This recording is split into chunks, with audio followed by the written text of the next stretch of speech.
welcome back to my vlog at home at Eden. How's everybody? So ngayon mga ka-home, nalalapit na ang Christmas. So nag-iisip ako ngayon kung paano ko ba magiging simple lang yung aming celebration kasi dito hindi naman ganun kabunggisious unless kung meron kang bisita dito sa bahay. Pero sa panahon ngayon, this Christmas, darating na Christmas, ay wala kaming bisita. So makikikain lang kami sa kapitbahay. Pero syempre gusto ko rin maghanda dito sa amin.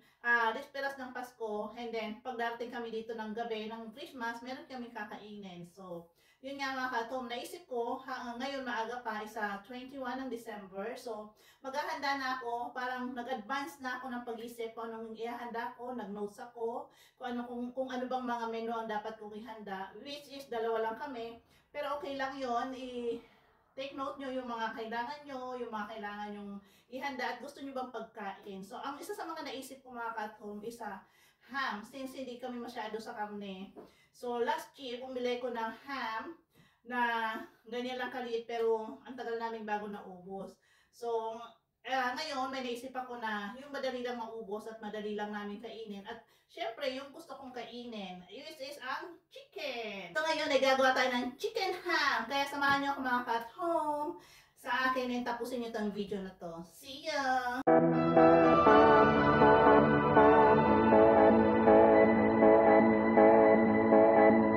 Yun na mga ka-home. Very simple lang to. Mamarinate lang natin yung chicken para maging ham.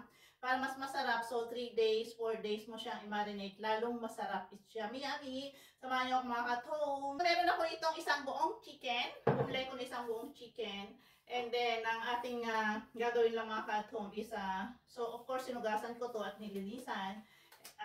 Nalinis ko na tong aking chicken. And then, lalagyan lang natin siya ng asin. Una, pag nakalinis nyo na, syempre magsusutok ng gloves para hindi ma-contaminate ang chicken natin. So, yan. Budpuran nyo. Tag lang muna natin to at home, itong chicken. Set aside lang natin. And then, meron ako rito 1 cup of pineapple juice. And then, meron ako rito 2 tablespoon ng paprika. I-mix mo lang siya. Paghalu-haluin lang, makaat tayo ng bisaw, panghalo.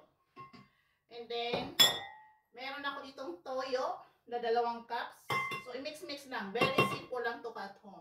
Ito to sa mga pagkain na kailangan kong anuhin. And then, meron ako ditong 1/2 cup ng sugar. So, doblehin nyo na lang mga at home kung ilang chicken ang gagawin nyo. Pero ako isa lang kasi. Baka hindi niya magustuhan din. So, ako gusto ko talaga chicken ham. And then, pinch of cinnamon. Yan.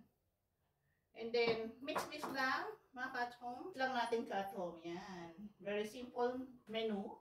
Ito yung naisip ko. Para kahit tumagal ng konti sa fridge, pwede pa rin kainin. Ayan. Pag na-mix mo na ka-home, syempre kukuha ka ng plastic or ilalagay mo sa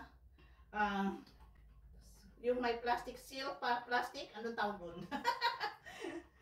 Seal plastic or normal na plastic kung wala kayo. Since ako pa mga ka-home is walang plastic na sealable. So, halo-halo ko lang siya. Mix together. Inami ko. Bango. Sarap pineapple. Wala akong sealable na plastic na malaki. Kaya, yung normal na plastic lang ang aking gagamitin. So, yan. Ayan na ka-home. Ito lang. Very simple. And then, meron akong plastic dito na handa. Lalagay lang natin siya sa plastic. Kukuha lang ako ng foam. Para lang sa ganoon hindi ma-contaminate ang aking chicken. So, balitan natin ang chicken natin. So, ito, ilagay natin yung chicken. Since ito naman ay ganito, na-open. So, para madali, ilagay lang lang. Hindi na pala kailangan ng foam. Ilagay mo lang siya, balitarin mo lang yung plastic. Yeah. Kailangan pa rin pala ng foam. And then, ayun na, ka-home. Ilalagay mo lang ito sa fridge. And then, ilalagay mo lang din itong, mix mo lang itong hinalo mo na ingredients. So, ito ka-home, yung minix natin na nilagay ko lang dito yung cinnamon, paprika, soy sauce, pineapple. Yan. Pinag-mix-mix ko lang siya. Ito na siya. So, pwede na siyang ilagay sa fridge. Kaya ka-home, abangan nyo ako sa pag-roast neto or paglagay natin sa oven sa December 24. Ito yung aming handa. At meron pang iba. May sorpresa pa ako, kaya abangan nyo kung mga home. Good morning sa inyong lahat. So, it's Christmas time. So, ayan ang preparation ko ng aking table. And then, yung ham is maluluto na. Lulutuin ko na pala. And samahan niyo ako ka at home. Ayan, excited na sa Noche Buena. Samahan niyo ako at home.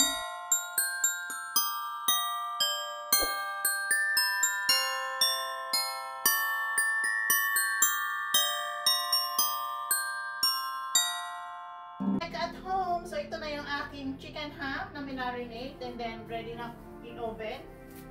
So sa paglagay ko ng oven, nilagyan ko na itong wrap. Ang sa ganun ay hindi masyadong masunog.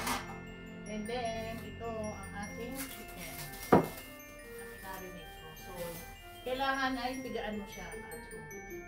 Bigaan, ipaalisin ang ano kasi kailangan natin ng juice niya. Lalagay ko na siya sa oven ng 120 pero dapat 40 minutes ibababad mo siya ay ibabalik-tarin mo siya. So pag ito lagay ko pa. So inalis ko konti yung juice. So ilagay mo lang ng ganito. Yan. Pwede na siyang i-oven. At home, yan o. I-oven ko na. At home, I set 40 degree. 40 minutes rather. I set ng 40 minutes sa 180 degree. Yan. Ito yung pinagbabala ng ating chicken. So, ilalagay ko dito sa pan. And then, pakuluin mo muna siya. And then, after you taste it. Pag kumulo siya at home, and then, that's the time you taste it. Tikman nyo kung tama yung timpla o hindi. Or kung maalat, and titikman natin. Kung nyo siya, kailangan kumukulo kasi alam na, chicken ang binabad natin dito. So, kailangan kumukulo siya. Kumulo muna bago nyo tikman. Okay? So, maalat. Medyo ano siya. Lagyan natin ng honey. So, katong lagyan natin ng 1 teaspoon na honey. At depende sa panlasa nyo. Kailangan, and then, hinaan lang natin yung apoy. Ito yung ating sauce ng ham. So, lagyan natin 2 teaspoon of honey.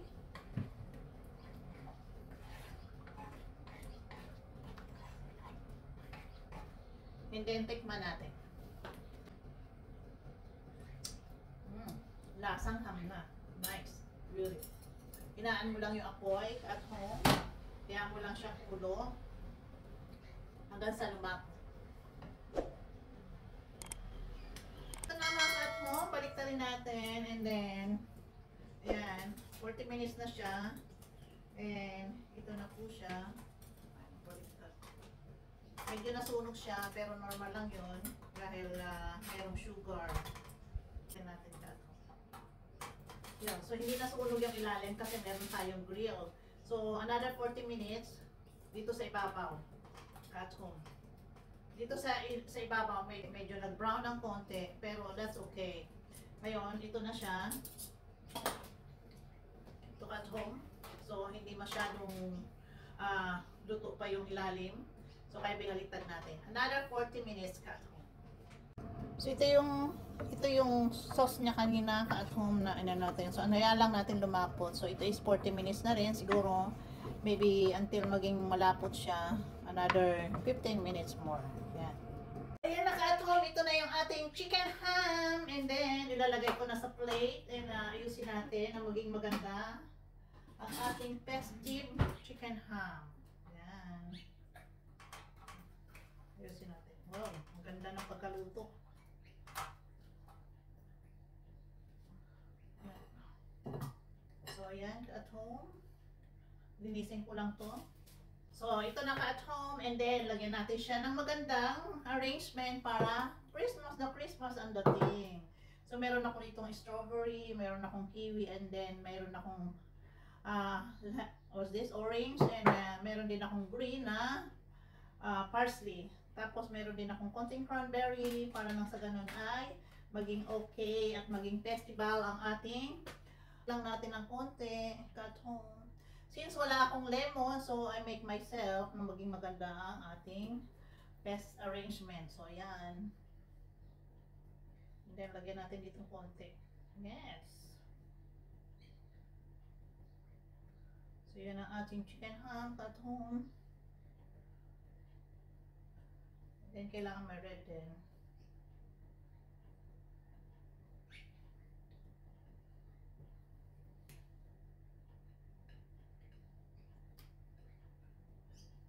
Yan.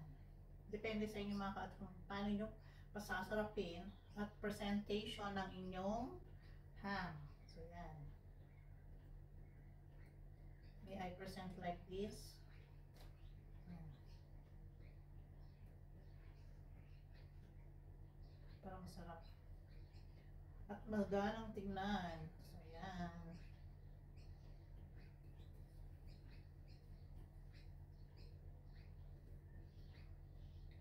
Lagyan natin ng green. Kailangan may green ka at home. Para nang sa ganun ay colorful. It's a little bit parsley. So ito na yung aking chicken ham at home. And then syempre yung sauce na ginawa natin, di ba? Ilagay mo siya dito sa ibabaw for glazing.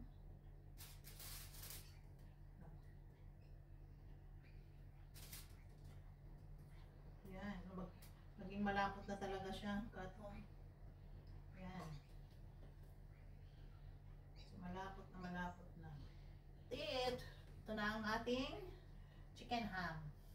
Chicken ham at home. Yan.